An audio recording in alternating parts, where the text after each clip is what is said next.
Apocalipse 19 é uma continuidade de um processo de 7 visões sobre a chamada Babilônia do Apocalipse, que na verdade é a Roma ainda, que começa lá no Apocalipse 17. Então nós temos uma continuidade aí. São 7 visões sobre a Babilônia que vai cair nos últimos tempos. Essa Babilônia que começou a ser gerenciada pelo Império Romano nos tempos de Cristo e ainda está, aliás, começa antes de Cristo, né? Essa gerência, mas que ainda está comandando com a sua influência até hoje alguns aspectos da nossa sociedade. Então, essa Babilônia, que na verdade é a Roma antiga e que ainda tem influência sobre nós até os dias de hoje, vai cair. E Apocalipse 17, 18 e 19 contam como isso vai acontecer através de 7 visões. O que nós vamos estudar agora é a 6ª visão logo no começo, nos primeiros 5 versículos. E nos outros 5, a 7ª visão. Então nós temos aí, até Apocalipse 19 e 10, o fechamento dessas 7 visões. Ok? Os 5 primeiros versos desse capítulo retratam, então, a 6ª visão. Os 2 capítulos anteriores são diferentes desse agora, porque os capítulos anteriores, que tratam dessas 7 visões, são capítulos de muito lamento, de muita tristeza, de muita destruição, e até mesmo de uma devastação gigante. Já esse capítulo de número 19 é um capítulo mais glorioso, é um capítulo que fala dos céus, dos santos, dos profetas, adorando ao Senhor, exaltando e exultando de alegria por conta da vitória de Deus e do seu povo. Então você vai começar a ver que no meio do capítulo a coisa vai mudando de figura. Nós vamos saindo daquele filme de terror e vamos entrando numa cena de louvor. E, em certo sentido, esse capítulo é um capítulo doxológico, é uma doxologia, é um capítulo que adora a Deus. Doxologia é um hino de louvor. Então, é isso que nós temos aqui. E, novamente, está em foco algo que também aparece no Êxodo, porque você sabe que o Apocalipse tem paralelos com o Êxodo. Eu já expliquei isso aqui.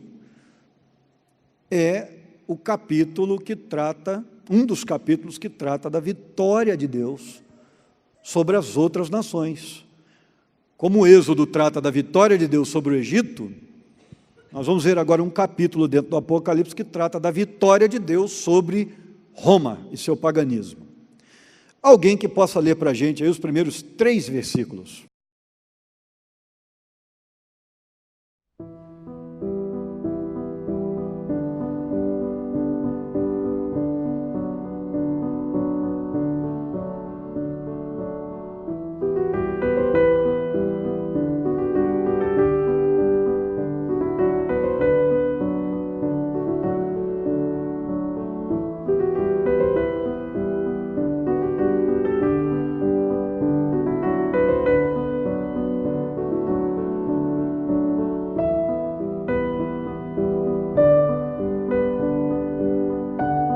O capítulo começa demonstrando que os servos do Senhor se alegrarão com o fim da idolatria e da maldade sobre a terra, provocadas pela religiosidade e pela política romanas.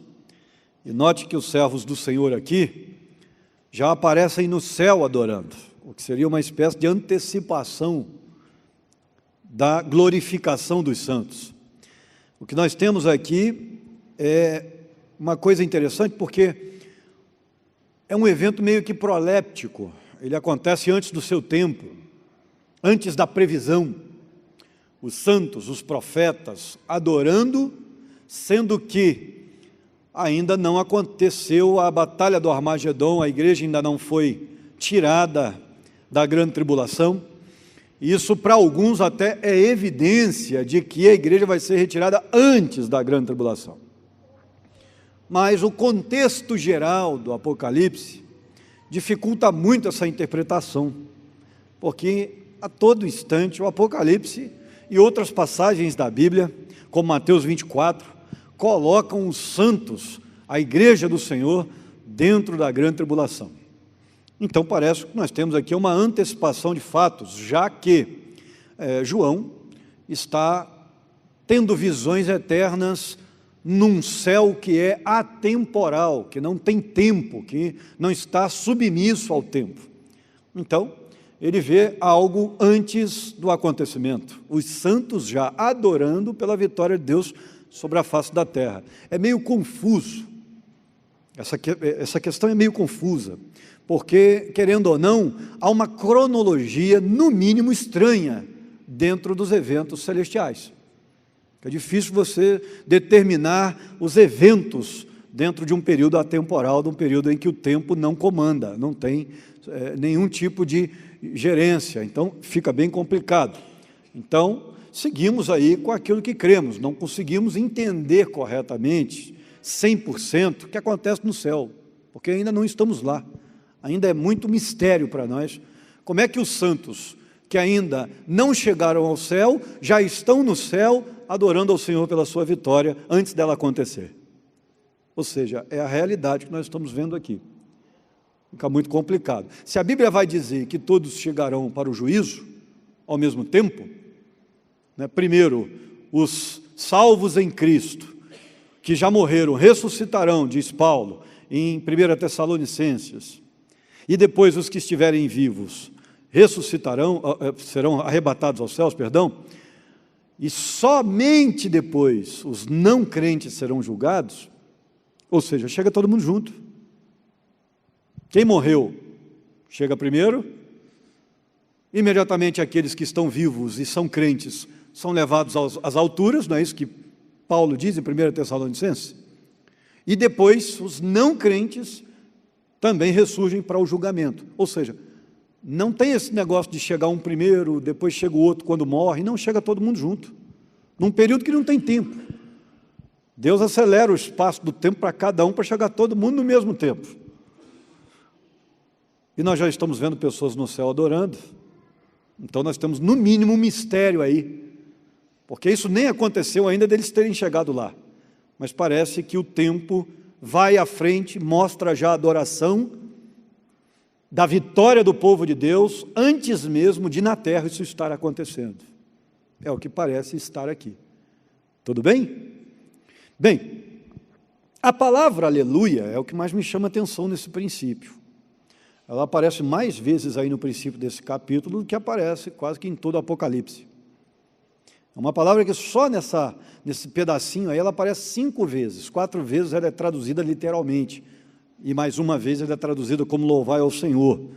Então, pelo menos na minha versão aqui, nós temos aqui a palavra aleluia. Essa palavra aleluia significa basicamente louvai ao Senhor, é um chamado à adoração, um chamado do povo para a adoração a Deus. Toda vez que você diz aleluia, você está dizendo louvai ao Senhor, é isso que você está dizendo. Da mesma forma que amém também tem significado, significa eu concordo. Então essas palavras têm significado. Aleluia significa louvar ao Senhor. Nós temos 15 salmos no Velho Testamento que começam e terminam com a palavra aleluia. E vários outros salmos que citam essa palavra, porque isso era uma palavra de louvor, exaltando principalmente a majestade de Deus. Por quê? A palavra aleluia, quando aparece em salmos, geralmente ela está atrelada ao louvor quanto à majestade de Deus, a sua soberania, o seu comando. Então, por isso, o seu reinado. Nós temos aqui um hino de adoração por tudo aquilo que Deus vai fazer. Não se esqueça que o contexto da passagem é Deus vencendo os seus inimigos e dando vitória ao seu povo. Um povo que estava passando por alta perseguição na época de João. Então, o Apocalipse é um livro que diz para o crente, fique tranquilo, você vai sofrer, você vai passar dificuldade, você vai enfrentar as limitações desse tempo, do seu corpo, você vai passar por perdas valorosas, mas, no final de tudo, você vai vencer. Você será mais do que vitorioso. E essa é a mensagem do Apocalipse. Passe o que tiver que passar, suporte. Tanto é que uma das frases mais impactantes do Apocalipse é: seja fiel até a morte, mas eu lhe darei a coroa da vida, se você fizer isso. Então, isso está muito claro, está muito evidente. Versículo de número 4.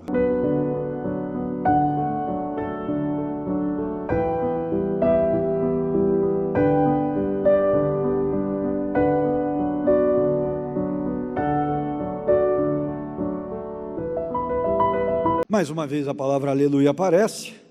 Os 24 anciãos nós já estudamos. Representam o povo de Deus no Velho Testamento, as 12 tribos, e o povo de Deus no Novo, os 12 apóstolos. Eles adoram ao Senhor e, juntamente com os 4 seres viventes que são extraordinários, e nós já os estudamos também. Os seres celestiais que aparecem no céu se alegram e adoram o Senhor nesse versículo. Versículo de número 5.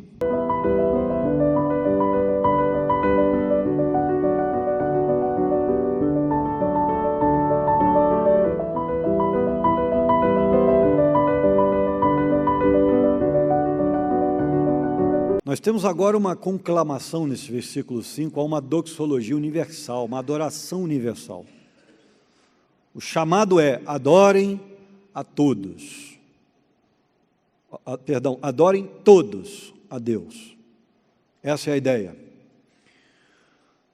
Agora você está começando a entender que aqui nesta terra, eu como pastor, eu sou eclesiasticamente autoridade sobre o Gabriel. Mas no céu, por toda a eternidade, é bem provável que o Gabriel seja autoridade sobre a minha vida, porque para onde nós estamos indo, terá louvor eternamente, mas não vai ter mais pregação e nem pastoreio. Por isso que eu trato o Gabriel muito bem, né? Porque no céu o negócio pode reverter, então, ou pelo menos no milênio, né? Estou brincando aqui, mas apenas para dizer para você que o louvor é uma coisa que tem continuidade. E vai ter continuidade eterna. A pregação vai cessar. Não haverá necessidade de pastoreio humano no céu, porque nós estaremos com o Supremo Pastor.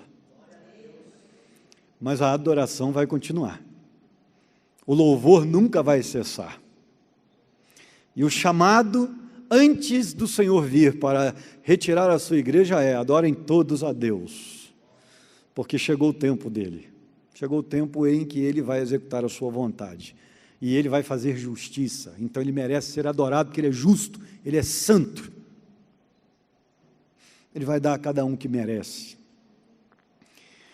E é interessante que diz assim: louvem o nosso Deus, todos vocês, seus servos. A palavra doulos aparece aí, é uma palavra grega, que geralmente é traduzida mais corretamente como escravos. A ideia aí é de súditos mesmo, de alguém que não tem vontade própria, mas a vontade dele é fazer a vontade do rei. Então nós temos na realidade uma situação, nós precisamos aprender melhor o que significa reino de Deus. Quando a Bíblia diz buscar em primeiro lugar o reino, a sua justiça, eu até dei uma palavra segunda-feira no Instituto sobre isso, aliás, não foi no Instituto, foi na sala de aula dos seminaristas lá no seminário. Eu estava falando sobre isso, a gente precisa entender melhor o que é reino, o que é fazer parte do reino de Deus, o que é servir a um rei. Naquela época o rei era a autoridade maior de uma cidade, e alguém que estivesse debaixo da orientação do rei, tinha que honrar o rei, tinha que fazer a vontade do rei, tinha que lutar pelo rei. E é isso que a Bíblia quer dizer: olha, que a tua vontade seja feita aqui na terra como no céu, porque ele reina no céu absolutamente. E ele só pode reinar no nosso coração se nós perdermos nossa vontade. Então, quando Jesus diz, busque primeiro o reino de Deus, ele está dizendo, busque primeiro fazer o que seu rei quer. Se você fizer isso, as demais coisas lhe serão acrescentadas naturalmente. Por quê? Porque o nosso rei é bom, ele não deixa faltar nada para um servo fiel. Então, se você é de fato um escravo do reino, faça aquilo que o seu rei manda, porque você não tem vontade própria. Só que tenha certeza que se você fizer exatamente o que ele mandar, ele vai cuidar de você, porque o rei Um rei cuidava da proteção do seu reino, ele cuidava da alimentação dos seus, ele cuidava da paz dos seus, ele dava tudo que o seu reino, ele lutava pelo seu povo. É justamente isso que Jesus está nos dizendo. Fica tranquilo, busque em primeiro a vontade do rei, do seu rei, e ele vai cuidar de todo o resto, como um rei faz. E nós temos o melhor rei dos reis, é o melhor, é o rei dos reis, é o melhor de todos. Ele vai cuidar, faça só o que ele quer. Por isso que eu tenho muita dificuldade de entender assim, olha, primeiro você cuida da sua família, depois você cuida do reino, ou então depois você cuida da igreja.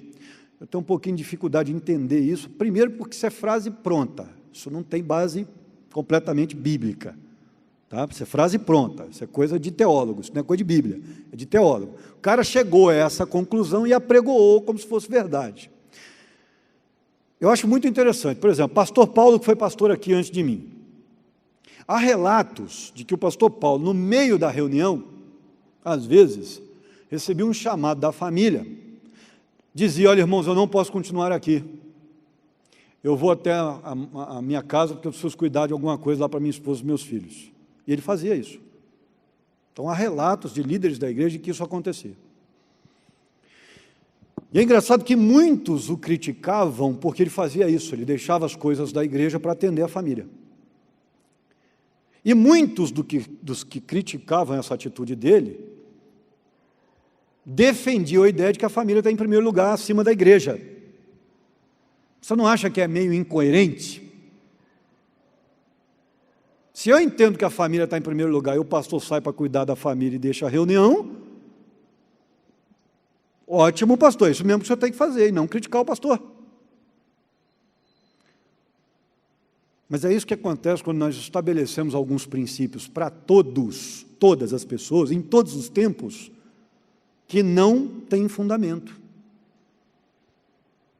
Em alguns momentos isso não vai encaixar. Aí a gente entra em colapso ideológico. Vai dizer isso para mim? Que eu tenho que cuidar da minha família em primeiro lugar? E depois cuidar de vocês? Minha mãe está doente lá. Eu fiquei 2 dias com a minha mãe. E nem sei quando eu vou voltar. E ela está doente, está no hospital agora. Mas se eu fico lá uma semana, vai ter alguém que crê nisso aí, que vai torcer o nariz. Fala, pastor acabou de voltar da Colômbia, tem uma semana que está em Volta Redonda cuidando da mãe, vai trabalhar mais não?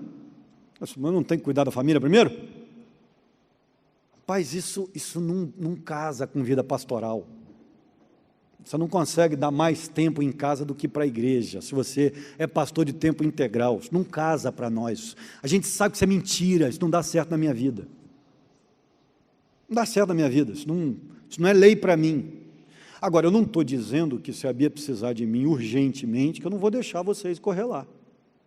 É uma questão de prioridade, eu não posso abandonar a minha família. Agora, dizer que eu valorizo mais a minha família do que a igreja hoje, rapaz, eu quase não vejo a minha esposa, rapaz. Então, eu estaria mentindo se eu estivesse pregando isso aqui, porque eu mesmo não pratico isso.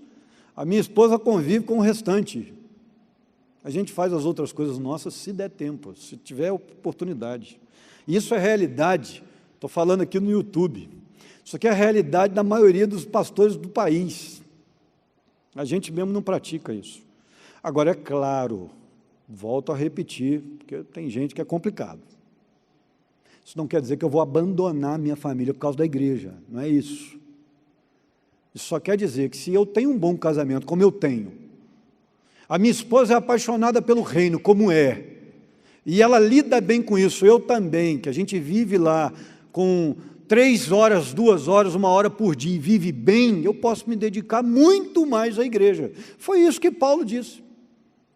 Quem está solteiro tem mais oportunidade de servir aí o Senhor. Porque a partir do momento que tem família, vai ter que dividir. Ok? Está conseguindo entender minha linha de raciocínio? O que eu estou querendo dizer para você é o seguinte: você é um cidadão do reino. Se Deus falar para você, ei, você não vai cuidar da sua família agora, você vai cuidar da minha igreja. Você não tem opção. Está conseguindo entender? Porque Ele é rei, Ele manda e você obedece. Fala para o seminarista que está aí toda noite, chegando em casa às 11 horas da noite, alguns deles trabalham durante o dia, saem de casa às 7 horas da manhã, e estão chegando 10h40, 11 horas da noite em casa e já pegam os filhos dormindo, como é o caso do Orlando, por exemplo, que sai 6 horas da manhã para trabalhar, e chega em casa 11 da noite, fala para ele que ele tem que cumprir isso. Você vai cuidar da sua família em primeiro lugar. Não bate, não casa, porque ele não está nem vendo a filha direito. Mas por quê? Porque ele decidiu dizer sim ao rei em relação ao chamado dele.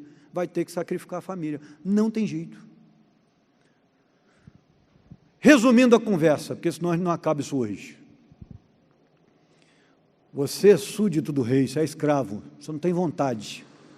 Se Deus falar para você, ei, durante 4 anos, você vai sacrificar sua família pela igreja, você tem que obedecer. E se ele falar para você, ei, larga tudo na igreja, porque agora você vai cuidar da sua família, você tem que obedecer. Sabe por quê? Você segue a um rei, rei manda, você obedece. Isso é reino de Deus. Conseguiu entender? Agora você começa a entender porque eu não tenho filho até hoje? Não há nenhum impedimento. Mas até agora Deus não falou assim, ó, para tudo, que agora chegou a hora de você ter filho. Eu só obedeço, mano. Vivemos para o ministério, até agora. A hora que Deus falar, ó, parou, acabou a brincadeira, vamos lá, porque eu vou dar trigêmeos agora. Parou, filho. Parou. Vou chamar alguém e falar, ó, assume o seminário, ou se você vai, cuida aí disso, cuida daquilo, ó, domingo de manhã, agora eu prego um domingo sim, um domingo não, estou com 3 filhos em casa, filho. Acabou. Não adianta me chamar na folga, vou desligar o celular, nunca fiz isso, nunca desliguei o celular na minha vida, para ficar sozinho com a Bia, nunca fiz. Agora, com 3 filhos, de repente eu vou ter que desligar. Entendeu o negócio? É o que Deus mandar você fazer no momento. Porque nós somos escravos. Versículo 6.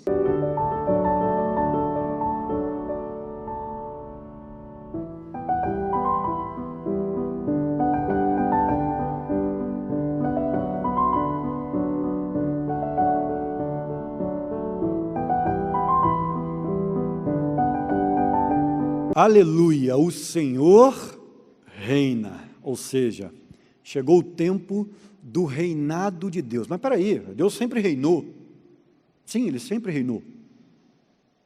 Só que agora Ele vai estabelecer esse reino no planeta. Absolutamente, não haverá mais ninguém fora do reino no planeta. Não será mais uma batalha entre reino dos céus e reino das trevas, como é hoje. Não. Agora Deus vai reinar plenamente, porque nós estamos às portas do milênio, que nós vamos estudar na semana que vem, o Apocalipse 20. Versículo 7.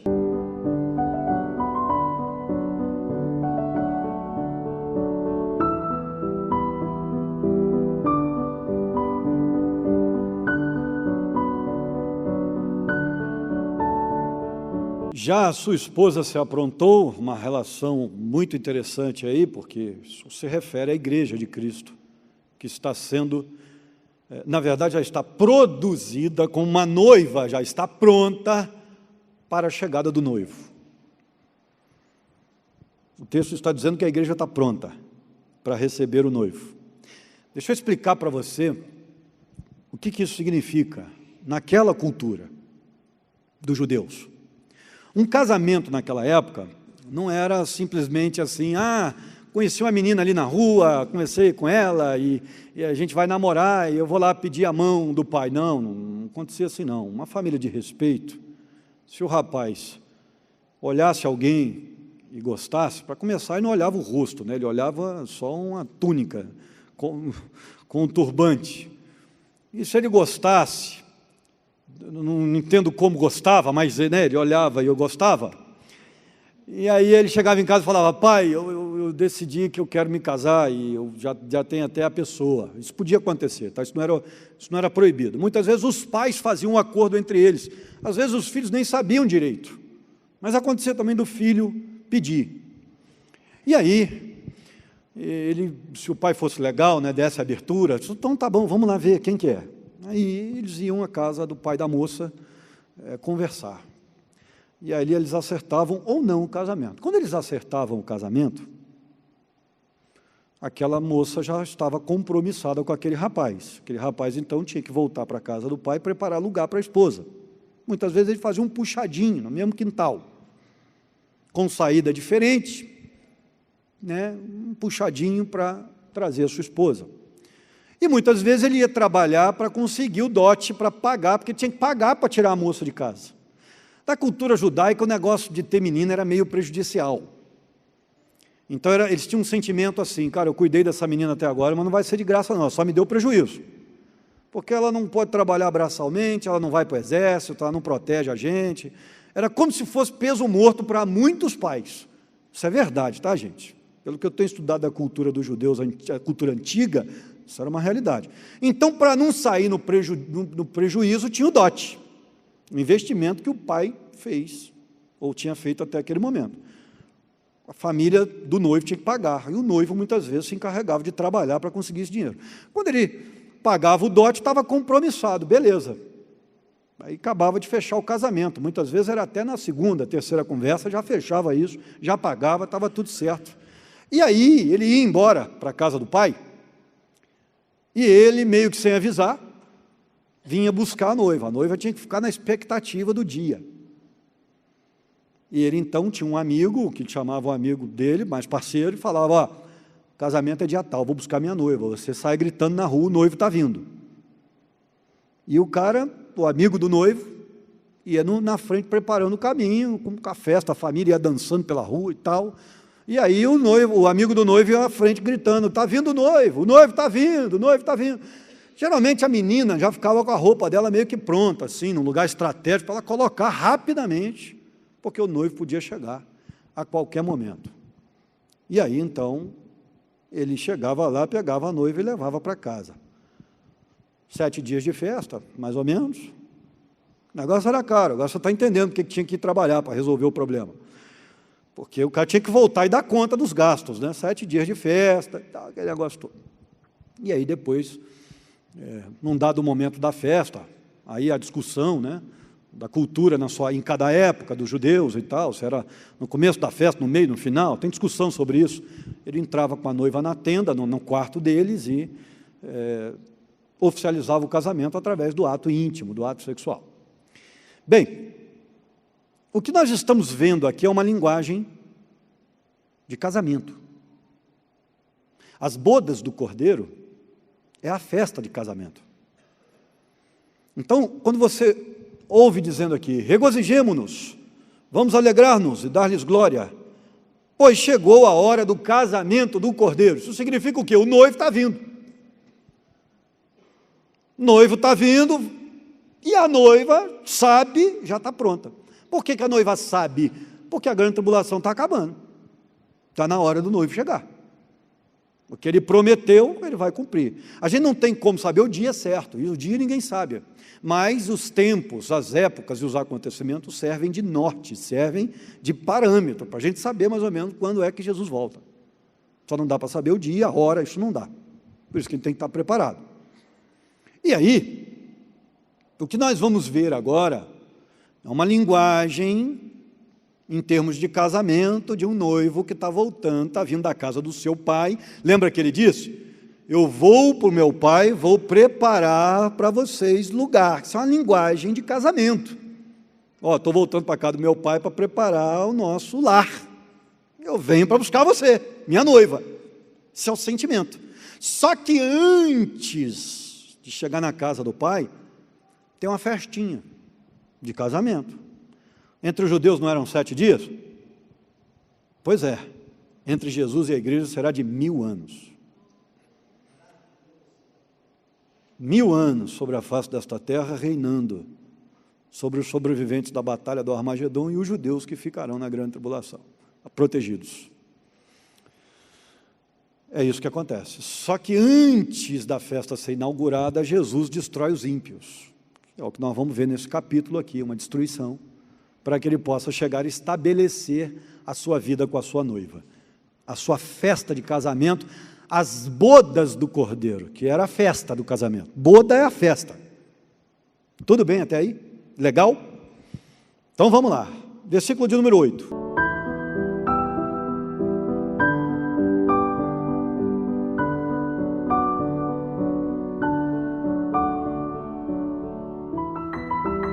O linho fino, brilhante, puro, era um tecido, muitas vezes usado pelos sacerdotes, e simbolizava a santidade, porque ele era branco. Não era aquela brancura completa, mas era branco, era o branco deles. O linho antigo não era tão branco quanto nós conhecemos o branco da roupa hoje, mas ele era muito próximo. E é interessante que ele simbolizava a santidade, por conta de ser branco, a cor ser branca. Sem mácula, sem mancha. Por isso, a ideia de santidade aí. A igreja de Jesus tem que ser santa. Ela tem que estar guardada, imaculada. E num contexto de idolatria, ela não pode ser uma adúltera, adorando outros deuses. Ela tem que ser do Senhor Todo-Poderoso. Por isso aqui a ideia de mácula. Lembre-se, essa igreja suportou a grande tribulação sem negar o nome do seu noivo. Por isso ela é sem mácula, ela não traiu o Senhor, ela é límpida, ela não tem nenhum resquício ou nenhum elemento de adultério. Consegue perceber? Ela não traiu o Senhor. Por isso ela está de branco. Versículo de número 9.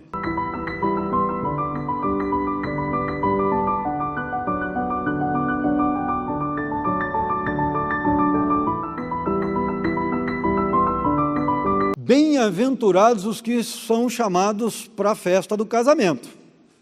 Preste muita atenção. O camarada que morre sem Jesus, ele fecha os olhos na morte e abre imediatamente após o milênio, para o julgamento, o grande trono branco. Nós vamos ver isso a partir do capítulo 20. Os que morreram em Cristo e os que forem crentes e estiverem vivos na época da volta de Jesus, irão aos céus para reinarem com ele nos céus desse planeta, não nos céus espirituais. Primeiro nos céus desse planeta por 1000 anos. E Paulo é enfático em dizer que aqueles que morreram sem Cristo só ressuscitam depois, num segundo momento. 1 Tessalonicenses capítulo 4.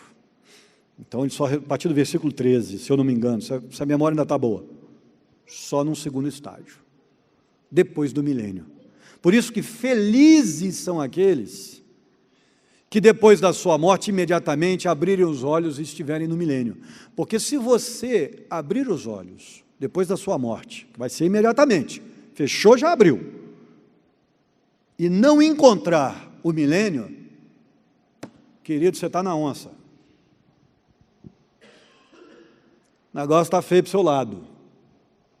Por isso que é bem-aventurado aquele que participa da festa do Cordeiro, porque se não participar da festa, não é noiva.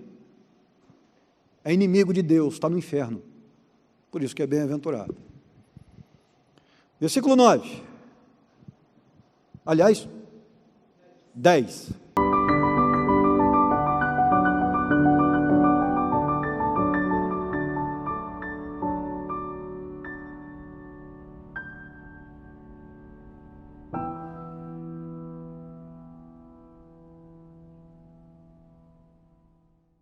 Quando João ouve dizer que as palavras verdadeiras de Deus estão sendo ditas, o anjo está falando, olha, essas são as palavras do verdadeiro Deus, João, por ser extremamente devoto, temente, quando ele ouve a palavra de que Deus está falando, ele se dobra para adorar o anjo. E o anjo diz, não me adore, porque eu sou apenas o portador da palavra. Sou conservo seu, estou aqui servindo junto com você. Estamos juntos nesse negócio. Você é criatura, eu também. Não me adore. Adore apenas o Senhor. O testemunho de Jesus é o espírito da profecia, diz o anjo. Ou seja, a profecia é que é importante, não eu. É Cristo quem está por trás de tudo. Eu não sou portador de nada aqui, a não ser da mensagem que recebi. Não sou portador de glória. Então fica claro isso. E aí começa um novo momento do capítulo, versículo 11.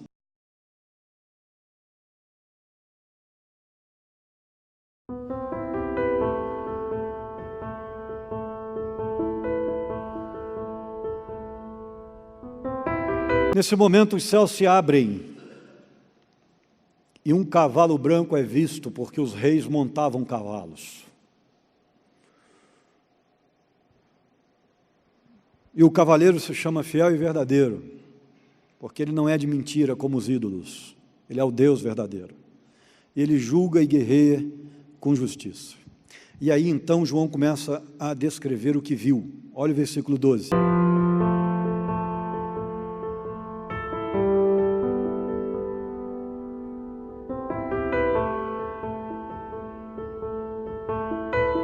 Já estudamos boa parte desses elementos aí. Os seus olhos, como chama de fogo, significam que ele tudo vê.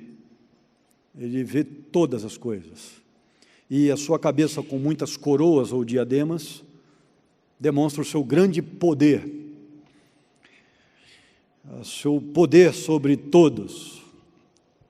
E um nome, que é o nome celestial de Jesus, não é Jesus. O nome Jesus é um nome humano. É o mesmo nome de Josué no Velho Testamento, só que Josué é em hebraico. O nome de Jesus já tem um sentido mais voltado para o Novo Testamento, para a época do Novo Testamento. Mas o termo é o mesmo, é como se você falasse Paul nos Estados Unidos e Paulo no Brasil, é o mesmo nome. Só que muda a pronúncia por conta da região, da língua, do idioma. É um nome comum, significa Salvador ou Deus é salvação, para alguns que querem ainda dar um significado mais completo. Mas o nome de Jesus não é nos céus Jesus. Existe um nome que ele tem que só quem está no céu sabe. Então esse nome será revelado na volta dele. Não vai ser interessante? Aí tem gente que me pergunta, mas pastor, qual é? Cara, eu não morri ainda. 13.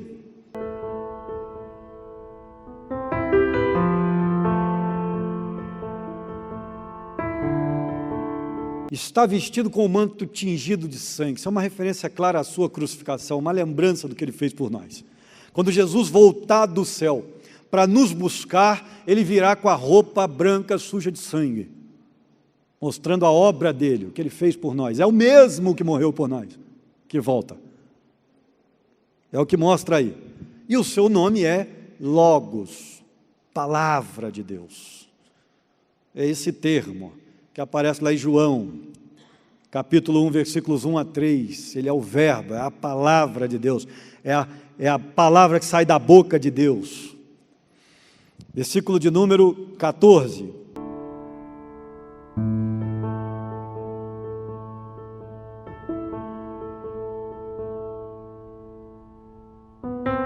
Ou seja, o branco é símbolo de pureza, de santidade. Por isso que os exércitos dos céus, os anjos que virão com Jesus, virão de brancos e montados em cavalos brancos. Versículo 15.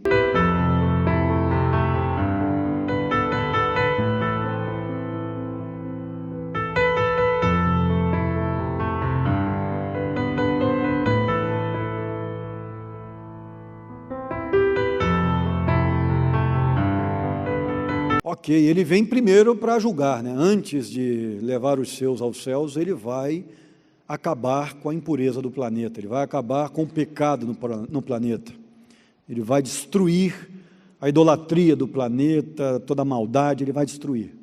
Então ele vai fazer isso através da palavra, através do sopro da sua boca, da sua fala. E ele vai pisar o lagar. Lembra que eu expliquei aqui a questão da uva?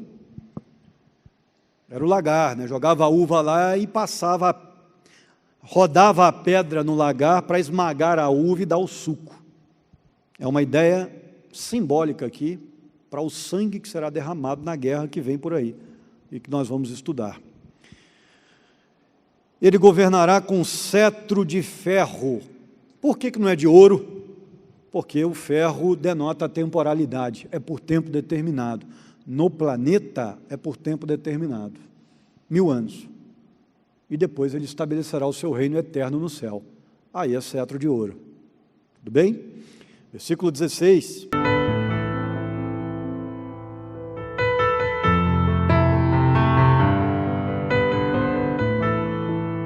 Vem para comandar a todos. E ele é o rei mesmo dos reis.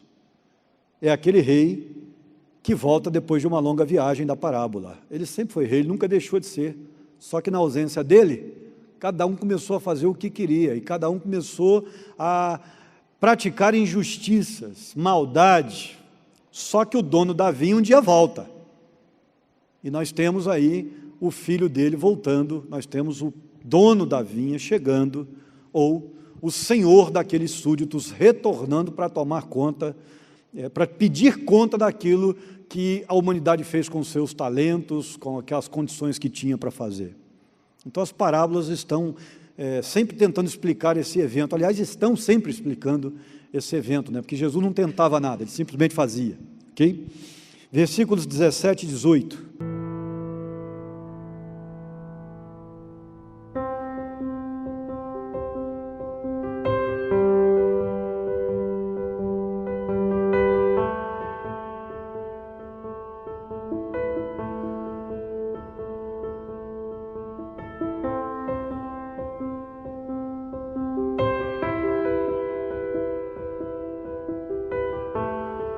O texto procura deixar bem claro que ninguém fugirá, ninguém terá poder suficiente para fugir da ira de Deus.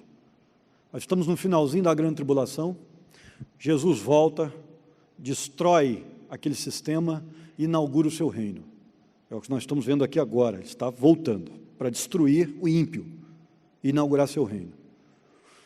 A inauguração do seu reino tem lugar no capítulo 20 já, vamos estudar semana que vem. E até o final do capítulo 19 nós vamos estudar a destruição desse reino atual, dessa política atual, dessa corrupção toda do gênero humano. Agora, é bem interessante que ninguém terá poder suficiente para fugir dessa punição de Deus. Ninguém. É isso que o texto quer dizer. E as aves acompanharão a mortandade. As aves que se alimentam de carne morta estarão presentes e vão se banquetear, porque vão se alimentar daqueles que cairão na batalha. Era muito comum naquela época as aves de rapina seguirem os exércitos, porque elas sabiam que iam encontrar alimento. Versículo de número 19.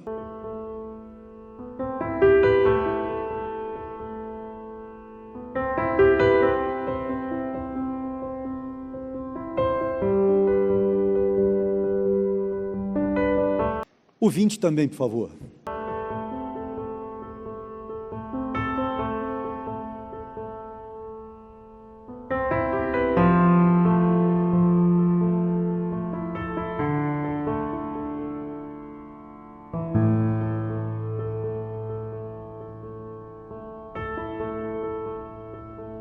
Nós temos aqui finalmente a inauguração do inferno, né? Pastor, o inferno já está funcionando hoje só para quem morre, né? Porque lembra, morreu, Deus joga lá na frente, Deus leva lá na frente no dia do julgamento. Então, para quem já morreu, o inferno já foi inaugurado, porque já foi levado lá na frente. Mas na verdade, para nós que estamos vivos, não está longe de ser inaugurado ainda. Aquela ideia de que o diabo está lá no inferno agora comandando o inferno, você esquece isso. Com tridente, de vermelho e preto. Eu acho até que vermelho e preto pode ser uma realidade. Essas cores não costumam ser do bem, né? pessoal do Rio aí está entendendo bem. Mas, esse negócio de tridente, chifre, esquece. O diabo não vai governar nada no inferno, ele vai ser punido lá. O inferno foi criado para ele. E, consequentemente, depois passou a ser também destino final daqueles que seguem o diabo. E que a gente sabe que é a maioria, porque o próprio Jesus diz que a porta é larga. Muitos entram por ela, caminho da perdição. Bem, o que nós precisamos entender aqui é que, juntamente com a batalha do Armagedon, as nações em guerra estarão e elas então verão Jesus voltando. E elas vão parar de guerrear entre si e vão começar a fazer guerra, ou se preparar para a guerra contra o exército que está vindo do céu, junto com Jesus, os anjos. Só que, coitados, eles não terão chance. Olha o que diz aí o versículo de número 20, eu vou repetir. Mas a besta foi presa, e com ela o falso profeta que havia realizado sinais miraculosos em nome dela, com os quais ele havia enganado os que receberam a marca da besta e adoraram a imagem dela. Os dois foram lançados vivos no lago de fogo que arde com enxofre. O falso profeta e a besta são os primeiros a serem lançados no lago de fogo. Versículo 21.